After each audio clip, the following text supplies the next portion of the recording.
देखिए, party leadership का धन्यवाद करना चाहता हूं कि उन्होंने मुझे इस लायक समझा कि मैं पार्टी को रिप्रेजेंट कर सकूं और जो जिम्मेवारी पार्टी ने सौंपी है वो निश्चित रूप से अपने पूरे दमखम के साथ बखूबी निभाने की उसको कोशिश करूंगा। गांधीनगर मेरे लिए नया नहीं है। गांधीनगर के लोगों के साथ मेरा पारिवारिक रिश्ता है और कोई परिवार ऐसा नहीं जिसे मैं नहीं जानता या जो मुझे निजी रूप से नहीं जानता। तो इसलिए मेरे लिए गांधीनगर और गांधीनगर की समस्या या गांधीनगर के लोगों की दिक्कत कोई नहीं है। समस्या ये है कि जो परेशानी गांधीनगर की है, क्योंकि दिल्ली के अंदर दिल्ली सरकार ने पिछले 10 साल में पूरा जो एडमिनिस्ट्रेशन का मैकेनिज्म है उसको कोलैप्स कर दिया।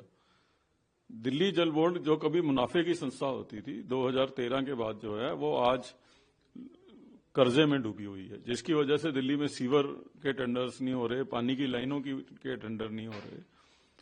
तो इसलिए जो समस्या गांधीनगर की है, गांधीनगर में अगर सीवर बह रहे हैं तो वो नरेला में भी बह रहे हैं। गांधीनगर में सड़कें टूटी हुई हैं, नालियों का पानी अगर सड़कों पे है तो बदरपुर के अंदर भी यही स्थिति है।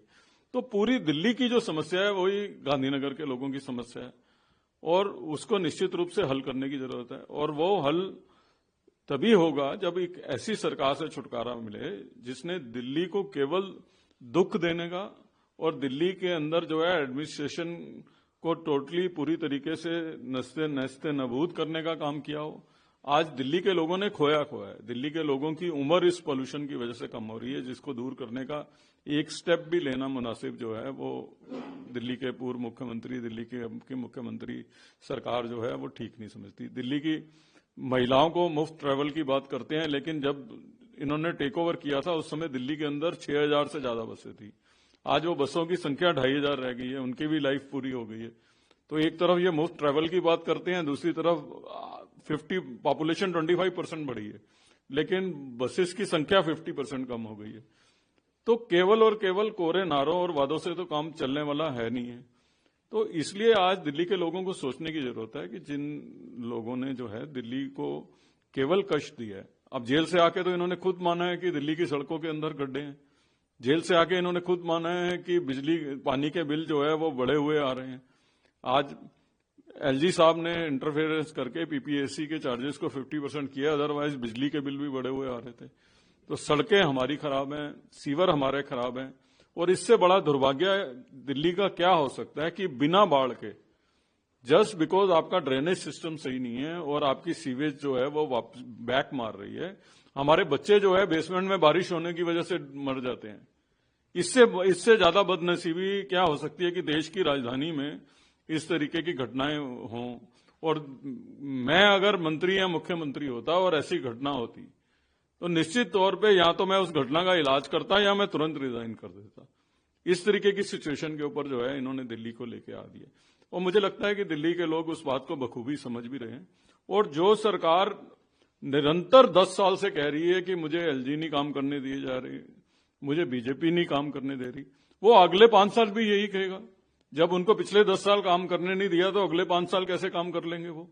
तो इसलिए मैं समझता हूं कि दिल्ली के लोगों ने मन बना लिया है कि नरेंद्र मोदी जी के नेतृत्व में इस दिल्ली की काया पलट करने के लिए, दिल्ली में एक ऐसी सरकार, डबल इंजन की सरकार देने के लिए जो बहाने ना बनाए, जो करके दिखाए, जो समस्याओं का समाधान करे और जिसके पास कोई बहाना भी ना हो।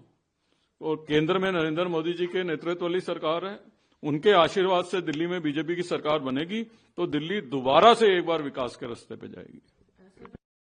आपदा का नाम लिया, पर वहीं पर अरविंद केजरीवाल का कहना है कि हम जो काम करते हैं वो दिल्ली की जनता का आशीर्वाद है उनको। देखिए, दिल्ली की जनता का उनको आशीर्वाद था, इसीलिए वो जो है कहते थे कि हम गाड़ी नहीं लेंगे, 1 करोड़ रुपए की गाड़ी खरीदते हैं। दिल्ली की जनता के आशीर्वाद उन पे रहा है। अगर वो हल्का सा भी आशीर्वाद वापस जनता को दे देते तो आज दिल्ली की इतनी बेहाली नहीं होती। इनके ऊपर तो आशीर्वाद रहा है और इससे ज्यादा मतलब मैं कल्पना भी नहीं कर सकता कि किसी सरकार की या किसी मुख्यमंत्री की ये सोच हो सकती है कि कोविड में जब बाहर लोग सड़कों पे मर रहे हों, सेक्रेटरिएट में बैठ के वो सरकार जो है वो शराब की पॉलिसी बना रही हो जब सड़क पे लोग मर रहे हैं। जब सड़क पे लोग मर रहे हैं तो आप अपने घर पे जो है शीश महल डिजाइन करवा रहे हो। तो मैं तो कभी कल्पना में भी नहीं कर सकता कि कैसे कोई ऐसे सोच सकता है कि बाहर लोग मर रहे हो और अंदर आप अपने मुनाफे की पॉलिसी बना रहे हो। तो ये बात तो ठीक है कि जनता का आशीर्वाद इन पे रहा, लेकिन बदले में इन्होंने जनता के लिए कुछ नहीं किया। आज सुबह कुछ पंजाब की महिलाओं ने अरविंद केजरीवाल के घर पे प्रोटेस्ट करा। उनका कहना था कि उनको जो वादे करे गए वो पूरे नहीं करे गए। उसी तरीके की स्कीम दिल्ली में भी उन्होंने लागू करी है।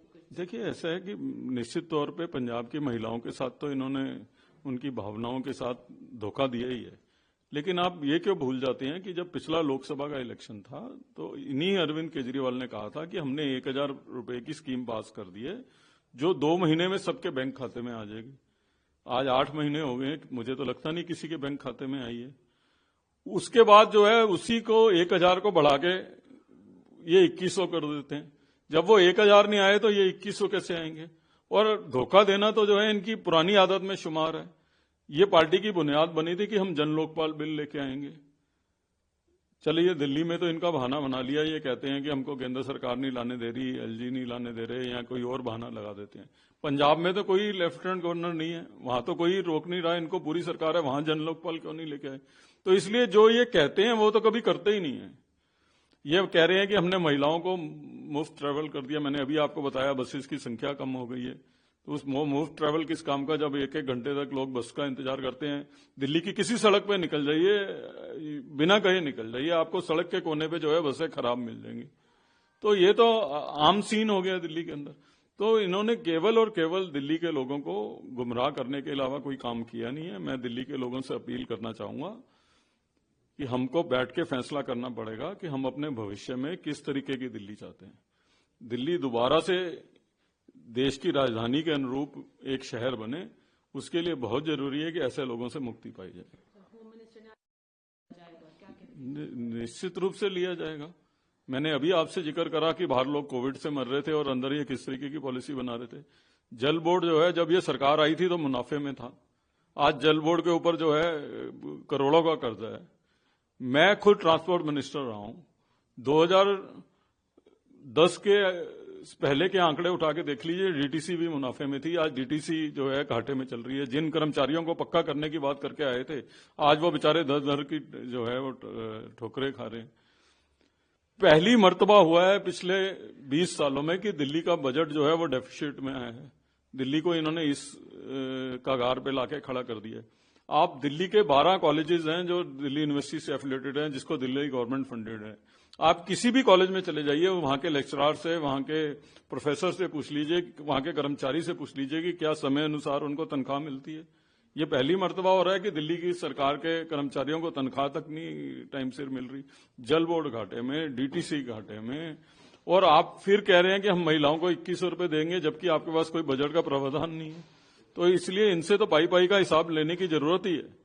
जो पार्टी यह कह के सरकार में बनी हो कि हम हर फैसला लोगों से पूछ के करेंगे, हम एमएलए का टिकट भी लोगों से पूछ के देंगे, हम जो है कोई फैसला करना हो उसके लिए जो है हम जनता के बीच में जाके जो है हम लोग स्वराज मॉडल की जो बात करते थे, आज कहां गया वो स्वराज मॉडल?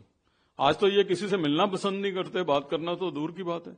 तो इसलिए इनसे तो पाई पाई का हिसाब लेना ही पड़ेगा। सर, बस आखिरी सवाल, कॉन्फिडेंस है कि आपकी जीत होगी और सरकार एक बार भाजपा की आएगी? देखिए, प्रश्न खाली मेरी जीत का नहीं है, मेरा तो गांधीनगर के लोगों से एकदम पारिवारिक रिश्ता है और सारी दिल्ली इस बात को जानती है। मैं इस बात को लेकर निश्चित हूं कि पूरी दिल्ली के अंदर भारतीय जनता पार्टी का जो है कमल खिलेगा। नरेंद्र मोदी जी के नेतृत्व में भारतीय जनता पार्टी की सरकार बनने जा रही है और वो सरकार दिल्ली के लोगों का विकास करेगी, युवाओं का, महिलाओं का, बुजुर्गों का, तमाम लोगों को जो है वो फायदा पहुंचाएगी और दिल्ली पुनः एक बारी विकास के रास्ते पे चलेगा।